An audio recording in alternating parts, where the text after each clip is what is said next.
Cold killed more soldiers in World War II than bullets ever did. That's not clickbait, that's history. When temperatures dropped to -35 degrees Celsius, rifles jammed, fuel froze solid, and even breathing hurt. Yet thousands of soldiers survived those nights with nothing high-tech, nothing electric, and nothing modern. Just wool, fabric, and a brutally smart blanket trick the army never put on posters. This isn't a feel-good story. This is about survival when the cold wants you dead. Welcome back to the last global war fronts, where we dig into the details history books skim over and turn them into lessons worth knowing today. By the middle of World War II, armies had learned a painful truth. You don't need to be shot to be taken out of a war. Cold can cripple a unit faster than enemy fire. At -35 degrees Celsius, exposed skin freezes in minutes. Fingers lose feeling, feet swell and crack. Frostbite becomes gangrene. Sleep turns dangerous because your body shuts down when it runs out of heat. Standard issue uniforms were not enough. Even winter coats failed when soldiers stopped moving. And, well, stopping was unavoidable. Night watch, foxholes, ambush positions. Long hours lying still while the ground pulled heat straight out of the body. That's where the blanket trick came in. World War II armies issued wool blankets for one reason.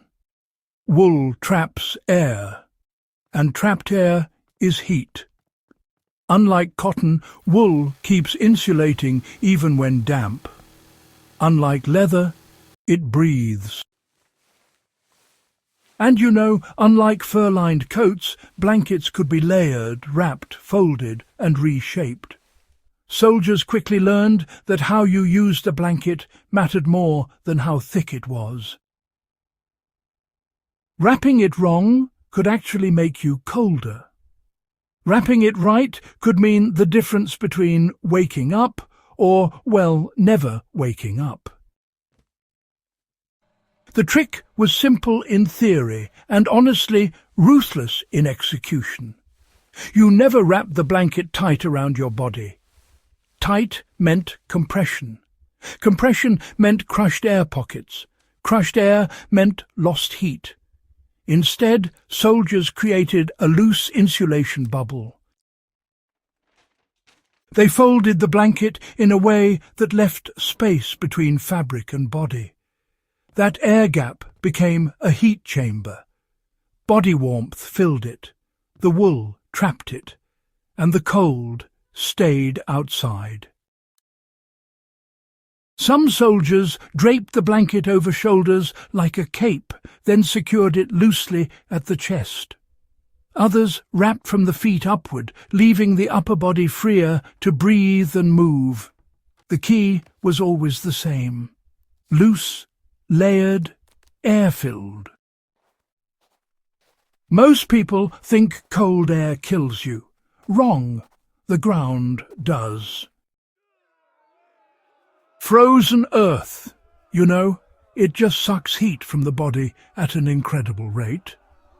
World War II soldiers figured this out fast. Sleeping directly on snow or frozen soil was, well, a death sentence. So the blanket trick had a second part. One blanket always went under the body, always, even if it meant having nothing on top. Soldiers folded it thick, sometimes doubled or tripled, just to break contact with the ground. If straw, branches or spare clothing were available, they went underneath the blanket to create even more separation. This wasn't comfort, it was physics. Sweat was deadly in extreme cold. Sweat froze. Frozen sweat stole heat. Soldiers learned to use blankets to regulate temperature instead of overloading on clothing. Before sleep, they would remove damp layers, even if it felt insane. Dry skin held heat better than soaked fabric. The blanket went on only after the body cooled slightly. That prevented sweating inside the insulation. It sounds minor, but honestly, it wasn't. Units that ignored this lost men overnight without a single shot fired. Veteran soldiers didn't just wrap themselves. No, they built systems. A blanket folded lengthwise became a sleeping sack. Another folded crosswise protected the feet, which froze first. Some soldiers wrapped the blanket around their legs and torso separately, allowing them to shift positions without exposing skin. In emergency situations, two soldiers shared heat by overlapping blankets, creating a shared insulation pocket. Not romantic, not comfortable, but effective. At minus 35 degrees Celsius, the human body, well, it burns calories just to stay alive. Heat loss becomes exponential, you know. Any exposed surface leaks warmth instantly. The blanket trick worked because it addressed all three killers at once. Heat loss to air, heat loss to ground, and of course moisture build-up. No batteries, no heaters, no technology, just understanding how heat behaves. Today, people trust gear too much. Synthetic sleeping bags, heated jackets, chemical warmers. They fail. Batteries die, zippers break, wet insulation collapses. The World War II blanket trick still works because, well, it's based on physics, not products. It's all about trapped air, loose layers, and ground insulation.